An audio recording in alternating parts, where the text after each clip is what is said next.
don't know about you, but I got a lot of deja vu watching this movie. Deja vu? Why? Because this movie basically starts the exact same way as Killer Clowns from Outer Space.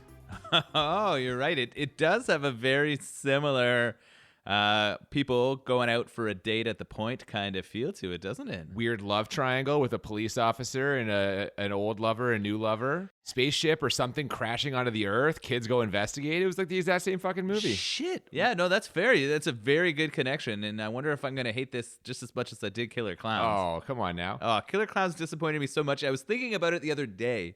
Okay. And I wish I had have rated it worse than I did, I feel, because I am so grumpy about how that didn't live up to my expectations. Well, don't let that affect your rating for this. Another similarity I noticed is that this plays into my theory that I broached with you during Killer Clowns, which is that there are no 80s pervs.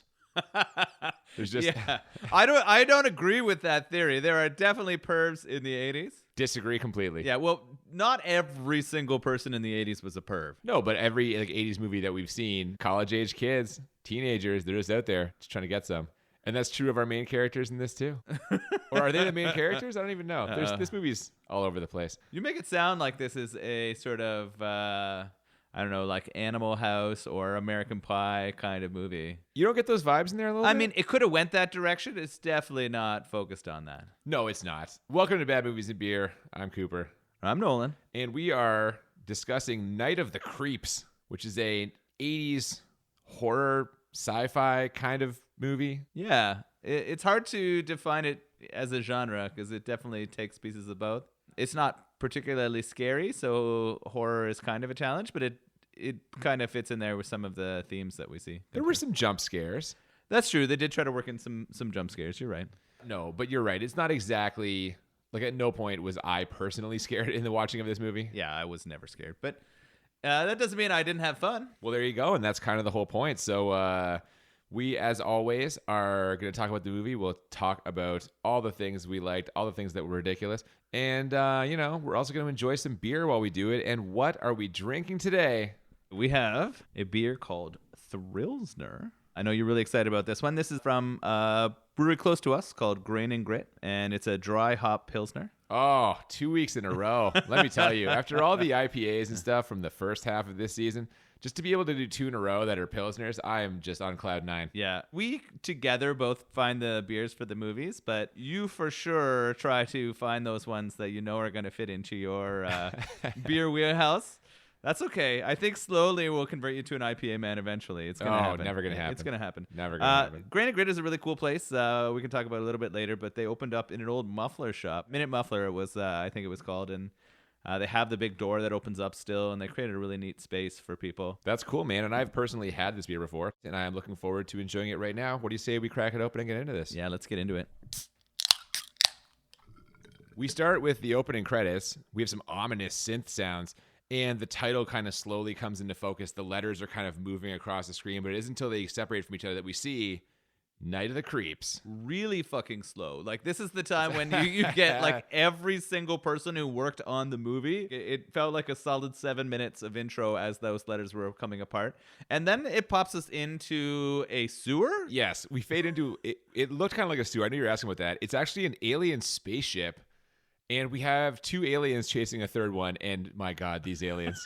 They're terrible. I started out with a really good chuckle at this. They're fucking creepy babies. Yeah. They're literally, the aliens look like wrinkly babies that are like full grown human size. One of them is running down the sewer / spaceship with what looks like some kind of container holding something. Yeah, the other 2 are shooting at it, trying to catch it, kill it, I guess, so that whatever's in this container is not going to get off the ship. They actually say at one point via subtitles, which is just also hilarious, that the experiment must not be allowed to leave the spaceship. What I loved about the subtitles when the aliens were talking is that it was both in English and in the alien language. Just right. As if some aliens were watching this movie. Yeah, maybe there was a deaf alien who was watching the movie who needed to see what was happening here, and so they put those titles in for them. I appreciated that. It's incredible. Luckily, or unluckily, I guess, for Earth, the alien who is carrying this experiment manages to launch it out of the spaceship, and we see it kind of spinning through space. Yeah. I had a lot of intrigue at this point. They had me stuck in here. I wanted to know why this one baby weird alien thing was trying to shoot it out of the spaceship away from the others. Were you also wondering why aliens were even in this movie? Because the first time I saw it, that's what I was wondering. The box has no indication. Like, it appears to be a zombie movie set in like a sorority house.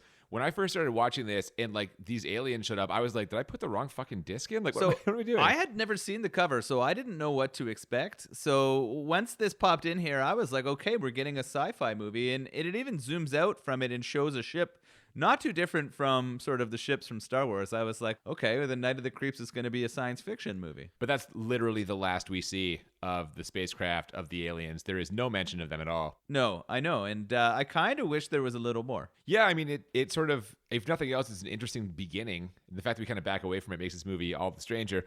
But when that thing flies out of the spaceship, eventually crashing to Earth, we get a little title card telling us it's Sorority Row in the year 1959. We see a clean-cut white boy with a Johnny Unitas haircut. He pulls up to a sorority house, turns off an all-points radio bulletin that might have been important. Yeah, I think we heard on there that there was a nutcase on the loose. Well, we certainly hear it later on the radio for sure. In the meantime, he's there to pick up his date. He takes her to a place to park, and a police officer walks up to the car, tells them they need to go home, and that's when the girl turns and they kind of make eye contact, and we see there's a pre-existing relationship here. And this is what I wrote down, like, it's the Debbie Dave, Mike Tobacco, Killer Clowns thing, man, right? Yeah, like this it's guy coming back, and it does have similar motivations. The more that you sort of talk about it, the more we see this. They kind of dismiss him or ignore him, but we learn throughout the movie that the woman in the car and the police officer were high school sweethearts. Yes, they were. Before they can head home, a meteor or something shoots over the car and smashes into the earth. And just like in Killer Clowns, the kids go to investigate. Yeah, Johnny Unitas could not let that go. He needed to go figure out what it is. The guy goes to investigate. When they get to the crash site, he tells the girl to stay in the car. Now, on the radio, she's listening to some music. The APB comes back on, mentions again there's a madman on the loose who's carrying around an axe. And sure enough, in very short order, we get the shot of someone walking up to the car, the kind of reverse shot from behind them. It's the maniac. While Johnny Unitas is whose name is actually Johnny in the movie. It's Johnny, which is hilarious. He's out there investigating in the woods for this sort of experiment that's fallen off the alien spaceship or got shot out. Yeah, it's some kind of a tube. Inside, something's moving around, and it bursts out. It is like a slug that comes flying towards him and into his mouth, which is going to be a recurring thing throughout this movie. Yeah, I guess at this point I interpreted that he was now sort of under the control of the slugs, and that was what was going to happen. Yep, back at the car, the axe murderer just kills that girl, and from there we cut to Pledge Week, 1986. We've jumped 27 years into the future. Get excited. We're in the 80s where we were hoping to be. At least I was hoping to be. I mean, I guess while we were back in that 50s, I was kind of like, I was going to use the word reminiscing, but I never lived in the 50s. But sometimes I feel like it would have been nice to go back to that simpler kind of time where like the music was simple, the cars were simple, and sort of the expectations were different. The people were simple. Yeah, and I mean, and then I was like, that would only be good if I continued to be a like white man, because for really everyone else, not so good. So well, every character we saw in that flashback was a white person. So. Yeah, well, even women, right, at that time, like not very much equality.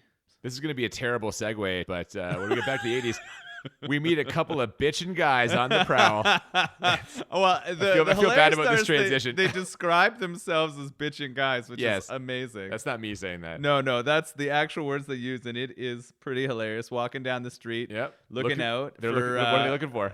For ladies, yeah. No 80s pervs. There are no 80s pervs, guys. Oh, boy. It's Chris and JC. Now, JC has some sort of physical disability. He's on like walking crutches. We get the impression they're both nerds. Chris spots a lady, speaking of looking for ladies. She catches his eye. We can tell this because of the extremely romantic music. They are just coming right over the top with it. They're pouring it in there. Now, he's very shy, but JC just shouts himself out at her. We find out that JC is like, he's the comic relief. He's got the comedic personality. Chris is going to be the straight man throughout this movie. JC gets her attention. Chris is too shy to say anything. And then from there, she goes into the frat house. It's the beta house. They got a bad reputation. Yeah. So growing up in Canada, we don't really have fraternities in the same way. So we never really experienced any of this sort of stuff. And they're sort of seemed like the stereotypical chauvinistic male kind of group of gentlemen. Yeah, and sure enough, when they follow her into the house to kind of pursue her, they see that she's with someone who is like just your stereotypical football player. And in fact, JC says, The guy's a bozo. He's the missing link. Chris, the man has one continuous eyebrow. and I was like, oh, it's an exaggeration, but they show up and he actually does have like just like one straight up unibrow. It is pretty funny. I actually like a lot of the dialogue that was written for JC. What? Really? For the JC character and the Chris character. Like, I had a good chuckle. I felt like it's something that we would have written at the same time in our life. So you're saying this is the kind of script that it's like a high school caliber script, essentially. That This we is would have made. being Yeah, written by yeah. like 17 or 18-year-olds. Yeah, okay. That's how we would have I done don't know if that's praise or not to the screenwriter for this. JC heads over to the guy, tells him that there's a phone call for him. And then as soon as the guy walks off, he directs the girl's attention towards Chris. And at least in the course of this exchange, he finds out her name. Her name is Cindy. So Chris thinks he's in love, but in his mind, the only way to get a girl like that is to join a frat. Apparently, this had a lot of currency in universities in the 80s. I mean, it definitely does in movies. Oh, for sure. So he and JC want to pledge right then and there. And they meet the extremely Aryan leader of this fraternity. His name is Brad, a.k.a. the Bradster. And my God, if you asked a team of scientists to genetically engineer an 80s teen movie villain, this is your guy. Yeah, he's a straight asshole. They've written it as like direct as you can. What you would expect to be a self-centered, chauvinistic. Say it. He's a douchebag. He's a 80s huge douchebag. Yeah, he's there, and they do a decent job of making you hate him very quickly. Oh, very quickly. He says that if they want to get in, he's going to give them a test they have to pass. But as soon as they leave to do it, he assures some of the other frat brothers that they're not letting them in anyway. So this is just, they're just fucking with him. And of course, it turns out he's the one dating Cindy because it's got to all line up like that. Yeah, so now Chris, our meek gentleman, wants the sort of love interest. And we know that she's now dating the Bradster, the giant douche of this movie. Yep. So the test they have to pass is they need to break into a lab on campus and steal a corpse. Yeah, so I think they were tasked with finding a corpse and dropping it off on the steps of a rival fraternity house. I don't think the brothers of the Beta House cared where they got the corpse from, but they happened to think, well, we're on a university campus. We know that corpses are probably used for research or study here. Sure, cadaver, absolutely. Let's go find one. And they managed to get into the lab thanks to some extremely good luck with the keypad. What? Yeah, a scientist goes up and tries to enter the numbers, but forgets all but the last one, which happens to be 0, which is the one that JC presses to conveniently get them in. Yeah, I'd say JC's got great luck, but you know. Later, not so much, but that's okay. They get into this lab, and it is spectacular. It is just the stereotypical, like, the old Star Trek show, the Batcave, it's just blinking lights on things that have no Really sequence large or meaning. machines with all kinds of blinking lights that make no sense. The one thing that we do kind of know, or does kind of be clear to us, is there is a tube that looks like it has an individual in it who is frozen. Yeah, and it's the guy from the beginning of this movie. Yeah. It's Johnny Unitas. Johnny Unitas is frozen in that tube. Now, this must have been early in the technology and science of like cryostasis because JC basically explains how it works, and he's speaking about it in like very kind of like theoretical terms. Yeah, I don't know when they started trying to do this with humans. I know that they do this. Like, you can pay for that service, right? What is this university where they have like one of the first cryostasis things ever? And why is he frozen? Why did they cryogenically? That is the most problematic part for me is I don't understand why they froze his body. Like, they don't ever explain in the movie his girlfriend or the girl he was on that date with who got axe murdered. Brutally murdered. They didn't do anything for her, right? They just buried her. Well, we find out later that there's pieces of her all over the place. So maybe you can't couldn't freeze her and bring her back to life. I just wonder why they froze Johnny Unitas. Like, I what was wonder special also about him? Yeah. They didn't talk about that. They also didn't talk about whether anyone found that alien container. I guess not. Is the answer to that question. Like, I don't know, but yeah, they didn't do a very good job of searching that forest then after the. These things are inconsequential to getting this movie started. Perhaps the screenwriters, the 17, 18-year-old screenwriters that you're giving the credit to, did not feel the need to flesh these details They're like, out. whatever. They're just going to go over it. So they get him out of the tube, and once he thaws out a little bit, he moves suddenly, which causes Chris and JC to freak out, and they run away.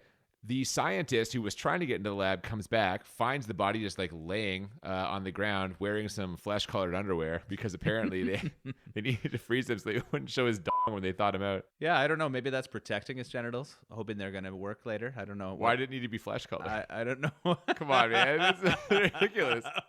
Isn't that what all underwear were like in the 50s? No, come on, tidy whities. We're like I would have to assume that's what everyone's wearing, like literally everyone. All right, I don't know. I'm sure. I can say with confidence, this is not going to be a Cooper was wrong about whatever. We're not getting a Cooper was wrong about the underwear of the 50s. Not about flesh-colored underwear in the 50s. I feel like we need to look some of this up. Maybe. The scientist is checking out the body. All of a sudden, a hand comes up and grabs his neck. Back at the dorm room, Chris is mad at JC, and JC is mad at Chris. JC tells Chris, I'm working hard to try and get him laid, him being Chris, of course, because JC thinks no one's going to sleep with him, but Chris is just too mopey. Yeah, that sad sack just won't sort of take that extra step of going through and talking to girls or doing what he needs to do to lock it down. And his friend JC's angry because JC doesn't feel like he has that same chance. And he's willing to do whatever to help his friend, even get in trouble with the law. Yeah, and Chris is just blowing it. From there, we cut to just like a bizarre dream sequence that you were very confused about. Yeah, at first. I paired it together afterwards, but the problem with the dream sequence was it sort of changes like places and almost times or intertwines times.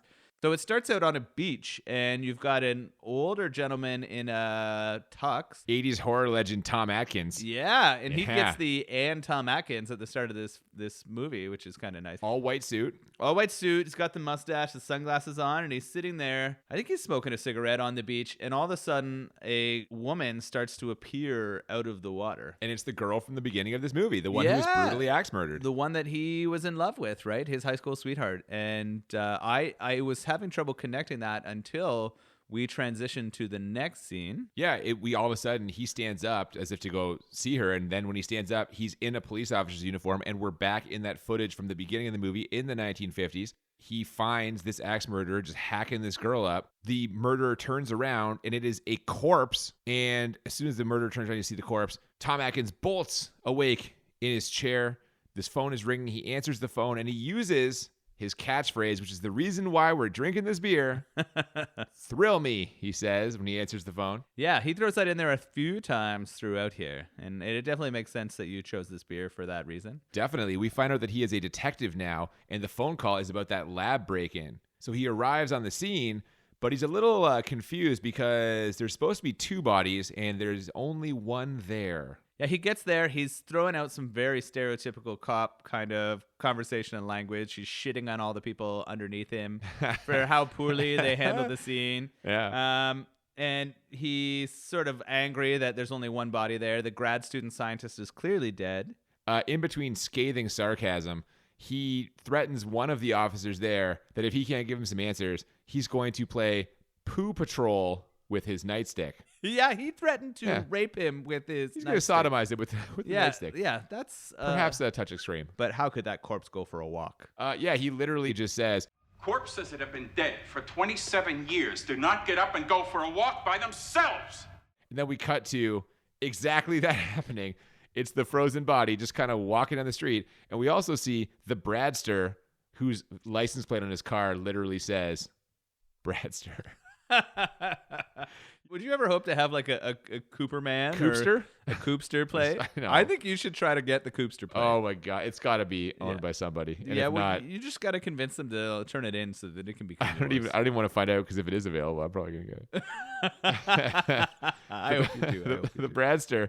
He's dropping off his date, of course, that's Cindy, at the sorority house because, in his words, him and the boys have got some serious pledge humiliation tomorrow. Also at the sorority house is a girl who needs to store some brains in the basement for some kind of science experiment. I wonder if that's going to come into play later. Yeah, it seemed out of context when she said it. It just seemed sort of useless, but we will find out later that helps move the plot along a little bit. Yeah, so we got a couple of teases here because there's one girl in the house who hears a sound at the door, and when she opens it up, we're assuming it's going to be a dead body. Nope, just a cat, so they kind of faked us out there. However, after some discreet nudity, there's another sound, and this time Cindy looks out the window and jump scare. It's the dead body. It pops up, it smiles, and then a bunch of slugs burst out of its head. Yeah.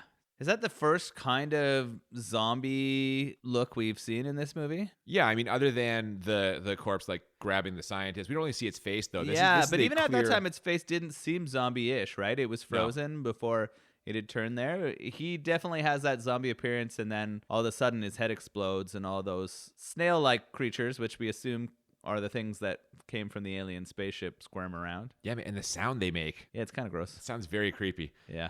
So the detective gets there, and he sees the body. It's the one from the lab, obviously. The head is burst open, and for some reason, this causes the detective to start flashing back to his younger days. Now, the next day, this is all in the papers, and the betas confront Chris and JC and tell them, That was not too cool, bros.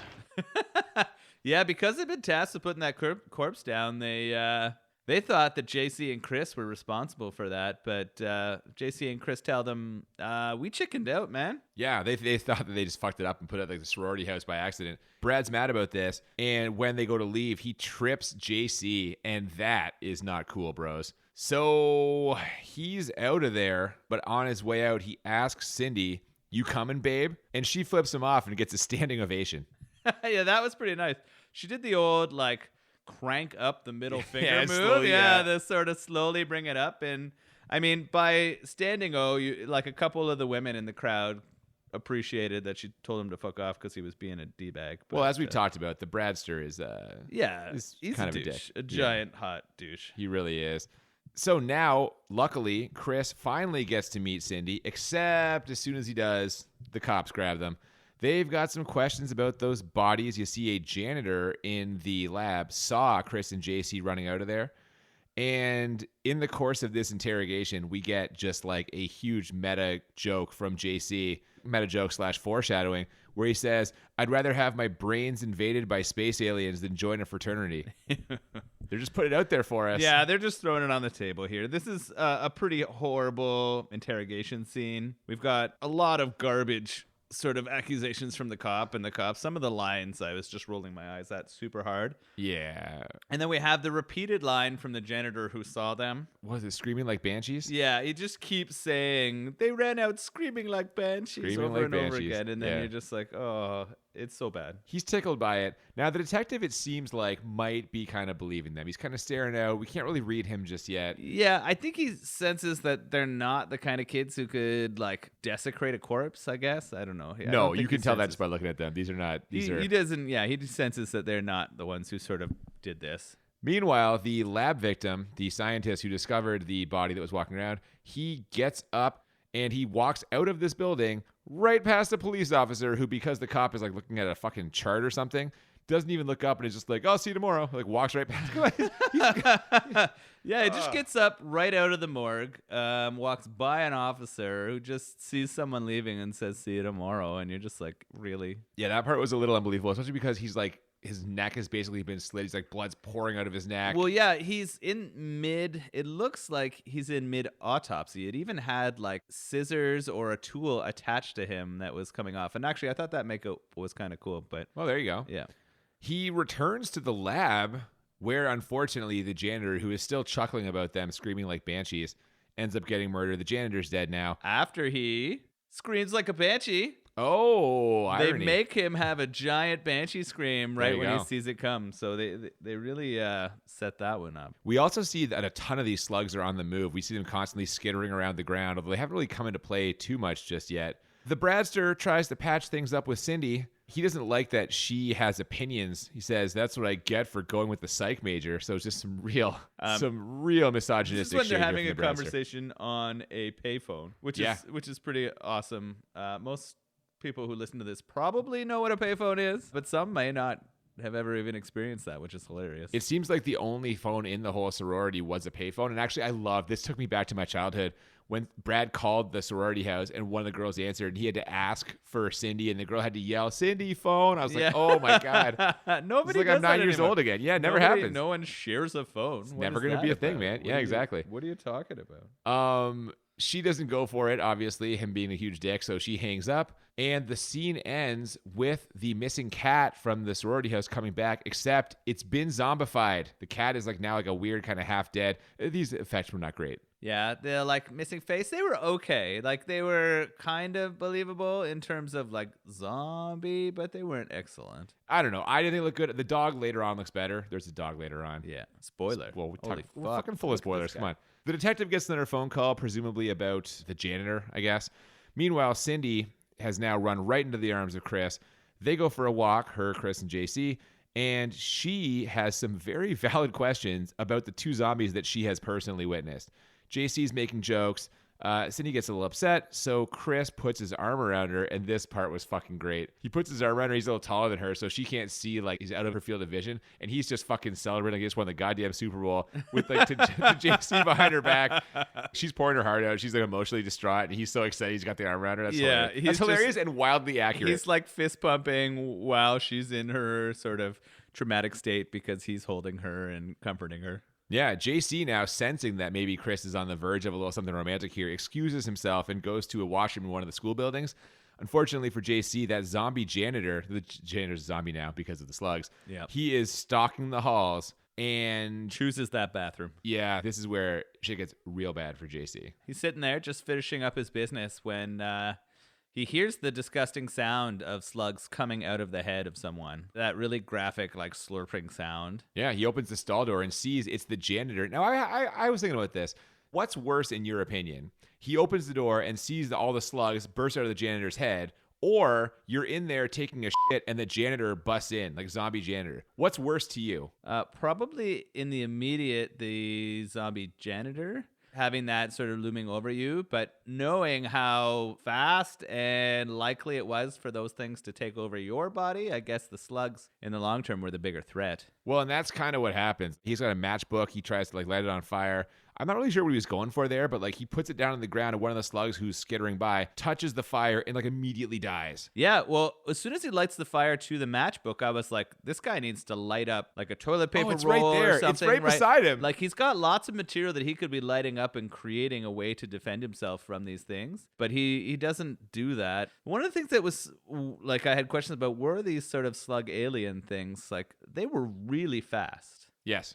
Like, I was like, whoa, they would shoot from, like, the mouth or head of one person who was affected into another's mouth in, like, an instant. Yeah, then they lay eggs and they incubate, and they, a skull bursts open, like 12 more or 13 more come out. You're wondering the same thing I was wondering, which is, why does it take them multiple days to take over the sound? Yeah, like, this should have happened a lot faster. Oh my God, so much faster. What was the rate that they were transmitting to different people? They lived through the cryogenic freezing as well.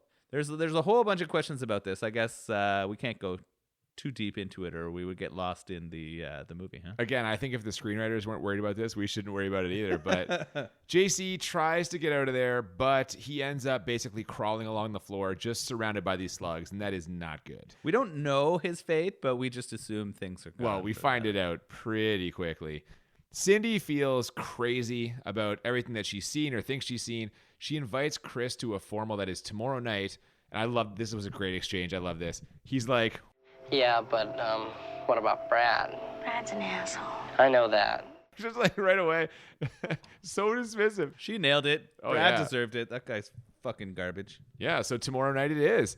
Chris goes to leave, and the detective is right there. We cut to the detective and Chris having drinks, and the detective tells him the story of the maniac. So it turns out that after he found the maniac, the detective ended up shooting him with a shotgun, wrapping him up in a bag, and burying him in a vacant lot behind the sorority house. But that lot is no longer vacant. It is now the cottage where the sorority house mother lives. They do a lot of these interesting out-of-nowhere conversations to move the plot along in this movie, right? They need an excuse to keep it going and to reveal like a part that they thought would be cool. That's what's happening here. That's got to be one of the worst parts of this movie. Straight exposition, and right away, we of course then cut to the house mother in her cottage. She's sitting there watching TV, and there's a banging sound like coming from beneath the cottage. Very then, Poe-like. Yeah, and then all of a sudden, the floorboard bursts up, and it's the head of an axe. And the whole time, she just sits there watching it. Yeah, she Doesn't- goes just doesn't find it mouth odd. open, doesn't try to move or run.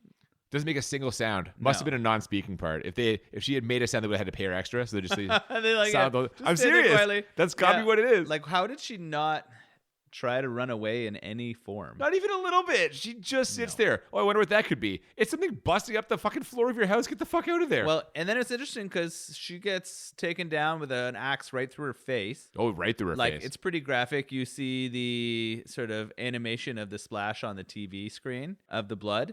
Like, this is where I'm trying to logic out what's happening here. If the alien slugs are in control of the axe murderer guy, like they brought him back to life, would they not try to avoid slicing through the skull or head of someone so that they could then use that?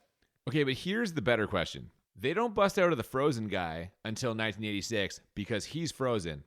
Why don't they bust out of this guy? Because he's been buried underground the whole time. Okay. He isn't frozen at all. So my interpretation of this one was they actually didn't enter him in the 50s. Oh, I see what you're saying. I think they kinda crawled burrowed under underground. the house Oh, and okay. burrowed in, like they knew he was there. I think that they can sense like bodies around and then went for him. I think they almost resurrected him from the ground, which is why I wondered why they hadn't hit a cemetery per se. Yeah, this is so strange to me. The whole thing, like, whatever. The cops now are investigating, and 2 cops on patrol have found the maniac. He's just walking down the street. The cops close in. There's multiple gunshots, and finally, a shotgun blast from our detective drills the thing in the head. The head explodes, and a bunch of slugs come out.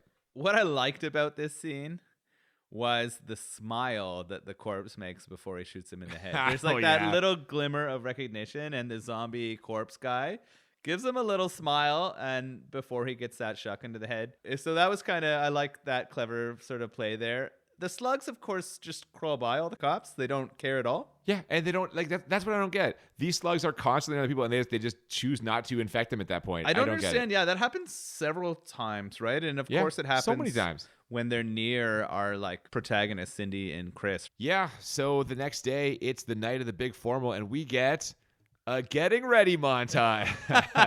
Yes, sir. Yeah. Which is basically on the, what are you going to say? On the girl side, it's basically an excuse for gratuitous boobs. Yeah, it's a lot of women in different stages of dress, showering and getting ready for this thing. What I will say I liked about it is the hilarious underwear and dresses and hair that comes out of this. Like the 80s hair and clothing is it's just incredible. phenomenal. So I enjoyed that with the makeup as well. Of course, the guys are getting ready, similarly putting on those tuxes and just getting hammered drunk. Yeah, well, and the montage actually ends, speaking of the 80s hair, with Chris. He's combing his, like, fucking helmet of hair he's got, this giant 80s hair. And he notices behind him in the mirror for the first time, a tape recorder picks it up, plays it, and this is the last words of JC. So JC, infected by the slugs, that he can feel them in his brain, and he knows he's a goner, but he gives Chris the key to defeating them. Heat. Heat will kill them. He says that he is going to crawl down to the furnace room so that, like, when they burst out of his skull, they will die from the heat of the furnace, which is exactly what happens. Chris runs down there to find him, and we see JC's body face down, a bunch of decaying slugs next to the furnace. So now they have the information they need to defeat the slugs. Yeah, so our pretty like meek and can't talk to people kind of guy is now got the knowledge and maybe the confidence to take on saving the world. Well, he raced down into that furnace room, so clearly he's becoming like a little more courageous, becoming the hero that this movie's going to need to get rid of these fucking slugs. Yeah, what I a think noble move, though, by JC, eh? Yeah, like figuring it out, leaving that message, and then making sure he doesn't spread it to anyone else. Yeah, man, that is the noble thing. What a guy. JC's the real hero of this movie. Do you want to know?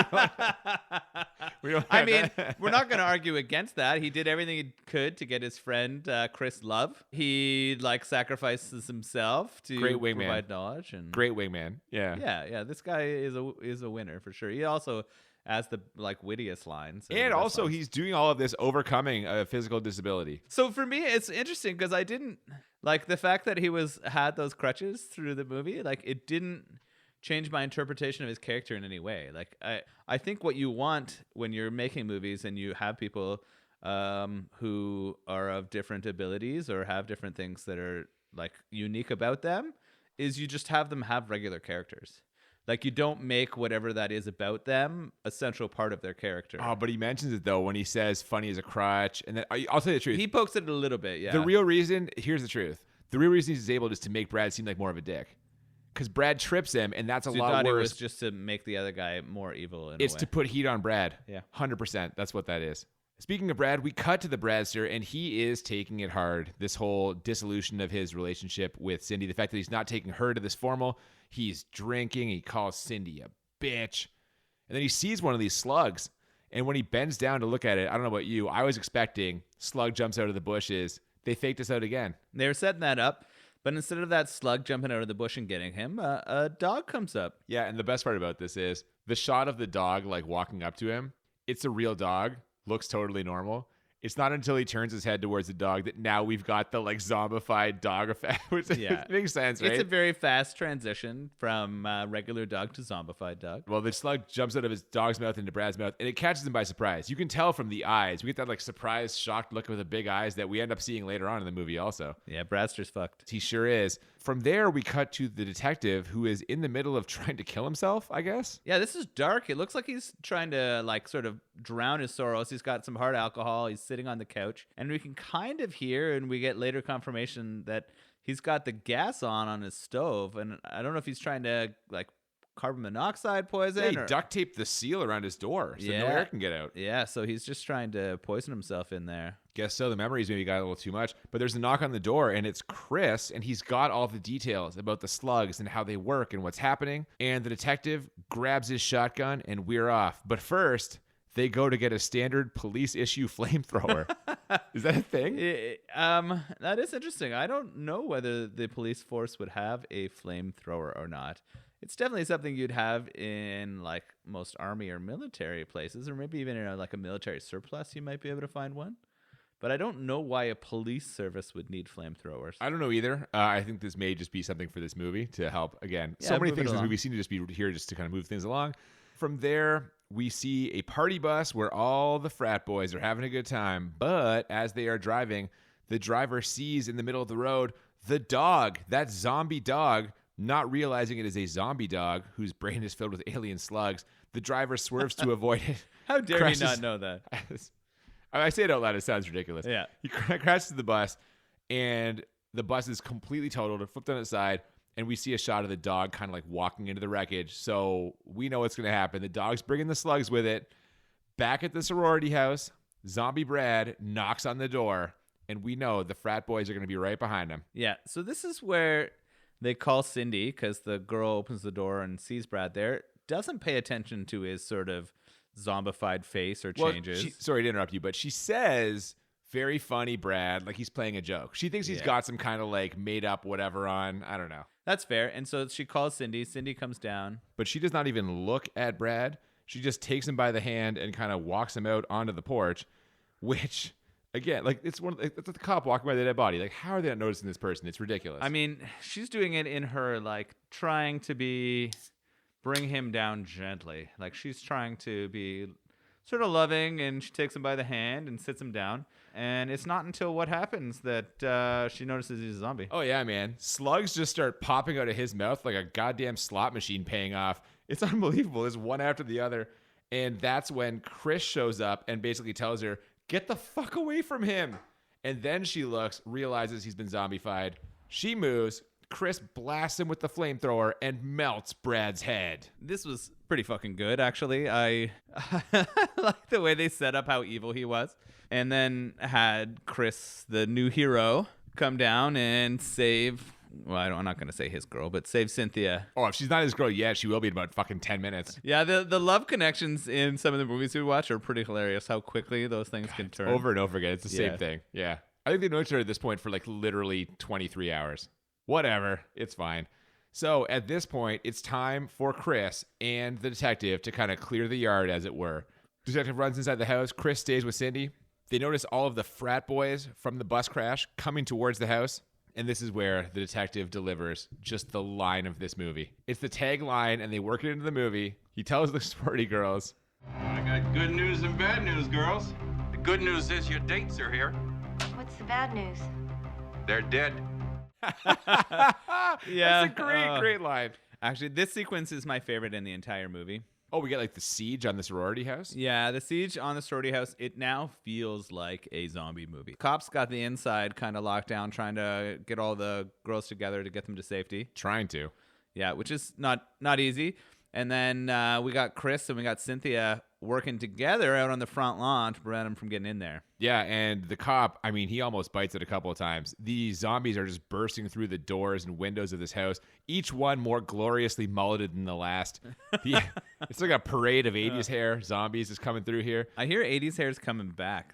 I believe it. Yeah. The detective is about to die, but he sees a picture of his high school sweetheart in like the sorority roster photo, and that gives him the strength to not only get his gun, but get back on his feet and do like a spinning series of headshots where he's just popping off zombies one at a time. Good camera work here. I don't know if they had it on something that could spin, but they really used the camera effectively to make it look like he was spinning around shooting all those zombies. Oh, God, talk about a hero moment. It looks incredible. Meanwhile, Chris and Cindy are surrounded. The gun won't fire for some reason. They duck into a shed, and Chris ends up killing one of the zombies with a lawnmower. And just literally, as if, God damn, this 80s movie, he just tells him as he's about to kill him this big action hero line. Later, dude. I wrote it down too. That was pretty bad, but good in the same way. He just yells at, like, the zombies kind of got Cindy or Cynthia in a bad place, and he yells at her to get out of the way.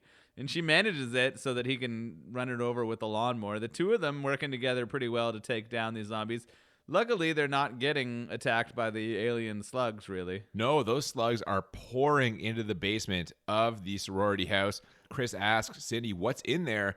It's the brains. They're going to the brains for some reason. Oh, yeah. Well, we know that they go into human heads to lay eggs. Yeah. And so if we already have a place where there's a whole bunch of human brains, it makes sense for them to go there to start their sort of colony or whatever. Yeah, it's a breeding ground pretty much. So Chris and Cindy decide they're going to go deal with that brain sitch, right? They do. And on their way down to the basement, we see there is lots of flammable materials, which should be great news because you're going to have to incinerate whatever's happening down there. Also down in the basement, the detective who has duct taped his mouth closed so slugs can't get in, which is a smart move. Genius. Yeah, I was like, I don't know why others hadn't sort of come up with this idea yet, but that made sense. Yeah, he's also got a big can of gasoline, and he tells them to get the fuck out of the basement. Not literally, but like he essentially tells them that. I'm pretty sure he said that. Did he actually? Oh, maybe. Yeah, he might have actually said that. Yeah, he was telling them to leave. And he starts a countdown. Yeah, well, we also see, before that happens, a huge swarm of these slugs. It is a pile in the corner of the basement, presumably the corner that's full of brains, and it's just this, like, kind of claymation, like, crawling on each other. The claymation is hilarious. There was a little bit of it before this in the movie, but not a ton. But it is clearly a pile of clay that they're making move. And then they even go to another claymation shot later. Before they run out of the basement, there's this kind of knowing glance between Chris and the detective. A little nod, maybe a smile. Yeah. And as the detective's counting down, Chris and Cindy running out, Chris is counting down as well. They get out of the house safely, and right as the countdown gets to 0, Chris, appropriating the detective's catchphrase, says, Detective, thrill me. Boom! Yeah, and then we get that huge house fire. That was a kind of a moment. I think Detective was, because he wasn't able to fulfill his dreams with his sweetheart, was taking some solace in that he was making that happen for Chris and Cindy, right? Exactly. And that's why he's the real hero of this movie. So we had JT, we have Chris, we have our detective. Yeah. Which it's a real hero fest. Yeah, there's a lot of heroes. What about Cindy? I mean, she did give Brad the middle finger, and she got the standing ovation. So yeah, in that way, she's a hero. Hell, yeah. She took on the sweet, like, sensitive guy who couldn't even speak for himself and turned him into a hero. Oh, you're giving Cindy the credit for that. Okay, fair enough. I don't agree with that at all. I loved how right before the explosion happens, we get that shot of like 15 slugs just leaping towards the detective right as he hits the cigarette lighter, which ignites the gas and everything, blows everything up. That was really cool. And at this point, that's basically it. Like, there's a crowd now outside because of the explosion, because of the gunshots, because of the fire. We've got cops showing up. There's a fire truck. Yeah, Cindy and Chris sort of take that moment right after the explosion, and all these people have come around them to embrace. They grab each other and we get the big kiss. We get the kiss. We get the head on the shoulder, like, we did it. We're through it. But then dog brushes up against Cindy's leg. And she goes down, of course, she goes down to investigate. The dog, and it's the zombie dog, which, how is that thing still alive? Everything else, the slug leaves and the thing is head explodes, it's over. The dog has now infected like 4 different people. It infected a whole bus. Like, right, that dog should be out of fucking alien slugs for sure. But it's not. And this is how we end it, with a great little ending. Her looking at the dog, and the last shot we get is a slug flying towards the camera as though we are Cindy about to get slugged. Boom, credits. Now, we had seen others grab a slug out of the air. The policeman did it before. Maybe Cindy can get her mouth closed. We're not sure. But it's definitely leaving it open for you. Did Cindy survive? Are they happy? Are the slugs gone? Doesn't seem like it. This is meant to set up a sequel, I bet. Sequel didn't happen. This movie bombed. It was Did it? Yeah, I don't know. It did not do well. No, it didn't. Was it like in terms of other movies around the time? Was it supposed to be like a big movie or like? I mean, the thing about this is this falls in that kind of genre of like 80s horror where it's a low budget thing to begin with. You're just, you're hoping that your small investment becomes a giant payout, right? Yeah. So it did not happen for this movie. There was probably other movies of similar cost and size that ended up making a bunch of money. And it definitely. Just didn't, yeah, that's like we'll get into our rating. I guess we can actually get into it right now because that's the end of the movie. So, usual system, if you're just tuning in for the first time, we rate the movie on a scale of 1 to 10, not once but twice. 1 to 10 for how bad the movie is. And then we also rate it 1 to 10 for how enjoyable the movie is. And the goal, as always, is to find a movie that is 10 out of 10 bad, 10 out of 10 enjoyable, or as we call it, the Crit 20. And so when I'm thinking about this movie, like, it's one thing if you want to sacrifice plot and stuff, like, for action, but not a lot happens in this in terms of kind of like action, scary set pieces until the end. Yeah, I even described it as almost like a character study at a point, right? 'Cause they, Yeah. they were spending so much time with the people and weren't moving along what was happening with the aliens or the zombies or whatever you want to describe it. Yeah, so for that reason, my rating for how bad this movie is, I have it as a 9. First of all, the dialogue. You mentioned that you liked some of the dialogue. There were for some me, funny I don't pieces, know, yeah. man. Other than the line about your dates being here and they're dead, a lot of this was very cringy for me. It is definitely cringy. You're not wrong. Yeah. Yeah. So the dialogue is rough. The acting is pretty terrible. I mean, Tom Atkins is a pro. Always has been, always will be. But, like, some of those kids, man, like, I'm not convinced that JC and Chris and, Have I ever acted before? oh, man, they're not great. And, yeah, I just kind of wish, like, it felt like there were some, if not plot holes, at least inconsistencies or things they just never addressed. And for me, that was kind of a problem. Also, if I'm being totally honest, the effects are pretty cheesy. And what the fuck was up with those aliens? Those aliens are ridiculous. The baby aliens. Yeah. Even just their presence. Yeah. Why couldn't this just have been a movie about zombies? Why did it have to be like alien slugs? I don't know, man. It's weird shit. I'm giving it a 9 for how bad it is. What do you think? It's a 10 bad. Oh my. Yeah. Okay. Yeah. I don't even think I need to like build upon more than what you said. It starts with baby aliens, right? Yeah. It shoots shits down, goes to a black and white 50s scene Yep. with an axe murdering, right? And a slug catching into an unexplained freezing of the guy who has slugs, who then infects pervs from the 80s. No, there are no 80s pervs. No, that's incorrect. There are no 80s Yeah. pervs. And then we have like all kinds of exposition that leads you to other parts that's like completely unnecessary. I don't even think I need to explain anymore. It is a 10 bad Fair enough. movie. So what you are saying is that we have a chance today of getting our second ever Crit 20. Love that thing. It's in play. Yes. Okay, well, do you want to tell me how enjoyable it is, or should we build suspense? Should I go first and you can come in at the end? All right. How about you go first? Oh, really? Okay. Yeah, let's Well, just I'm let gonna, it- oh, yeah, well, suspense. let's build the We're mixing suspense it here. up. Yeah. All right. So for how enjoyable this is, I have it as an 8. I do enjoy this movie. Here's the thing. I don't mind, like, cheesy 80s dialogue is right in my wheelhouse. So I'm saying... Were you complaining about it in your good bad? No, I'm just saying, like, it is bad in the sense that, like, so many people don't enjoy that. Yes. Like, if you're not predisposed that way, you're going to be like, oh my God, there's a lot of eye rollers, a lot of groaners. Yeah, definitely. I enjoy it. I don't mind cheesy effects. They add to my enjoyment. I'll laugh at a cheesy effect. I'll laugh at that. It's cool. My main problem with it is there's long stretches where kind of nothing's going on. And like the scene at the end, if the whole movie was like the scene at the end, I'd be giving it a 10 out of 10 absolutely, because that scene is great. The whole sequence, the siege in the sorority house, very enjoyable. Yeah, the problem was the build, right? That's what it was. There's Yeah. a lot of, and you even mentioned at one point while we were watching it, you're like, I feel like nothing's happened in this movie. And I'm like, the movie's almost over. Like, we were over an hour at that point. This thing is like 88 minutes long. Just sneaks in there. Just got in there. How much did Yeah. you see any padding? Was there padding in this bad boy? I mean, Everything that the had to first do with thing the that popped into my head is kind of, yeah. Yeah. The first thing that popped into my head was the scene where they're drinking. The detective's telling him the whole story about his high school sweetheart. But I'm like, that does provide at least some exposition. Or if you didn't catch because of the dream sequence that he was the cop in the first thing, I don't know. Bottom line is, I enjoyed it. I wish the pacing was a little different. I wish there had been kind of some more of those action set pieces. I wish it had been a little bit more scary. But overall, it's an 80s horror movie. You know, it's full of 80s stuff. And I'm always going to enjoy that. It's an 8 for me. So, moment of truth. What do you have it as? It's not happening. Oh, I'm backing away from the echo button. Okay. I'm sorry. I saw you were ready for it, but it's not getting a 10 for enjoyable for me. All right. How enjoyable? I think I'm going with a 7. Okay. It's what feels right.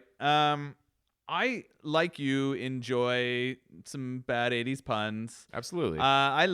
It did feel like something that I would have been involved in writing as a younger man. You said it a couple times. Yeah, this is something where I could see some of the humor in it. I really was confused by the mix of sci-fi and horror.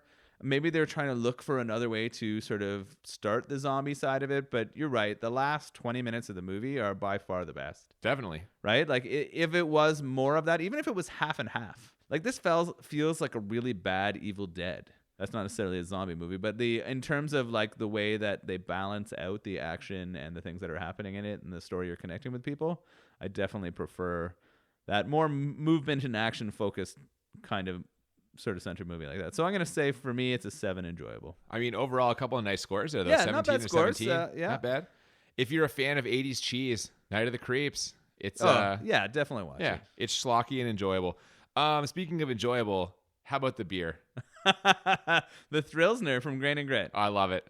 I've had it before. It's delicious. It's a pretty standard Pilsner, but that's exactly like what I'm looking for. It's just like, clean, crisp, very drinkable, not too hoppy, even though it is a dry hop Pilsner. Yeah, I'm glad they dry hop it just to add a little bit more flavor. I find that most Pilsners are kind of malt heavy for me. And that's my stance. I know, and you love it. That's where our difference is. You love the malt heavy. I'm more of a hop bomb in my mouth kind of fella. So okay.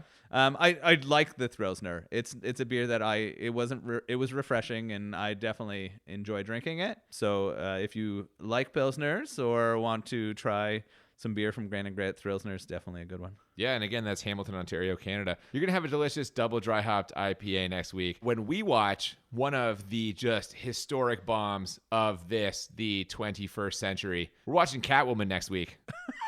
Halle Berry? That's correct. Oscar winner Halle Berry. I have never seen it, so this will be fun. Until then, if you have not already, you can follow us on social media, Twitter and Instagram at the BNB Podcast. If you'd like to send us any recommendations, we have an email at thebnbpodcast@gmail.com. So that's either beer or movie suggestions. And as always, you can slide into our DMs if you don't want to send us an email. If you want to call us on a payphone, our phone number. There you go. 80s style. Yeah. That'll be good. Yeah. So that's it for this week. We will see you next week for Catwoman. Until then, I'm Cooper. And I'm Nolan. See you next time on Bad Movies and Beer. Keep it creepy. That's such a layup. That's so easy. The good news is your dates are here. The bad news is they're dead.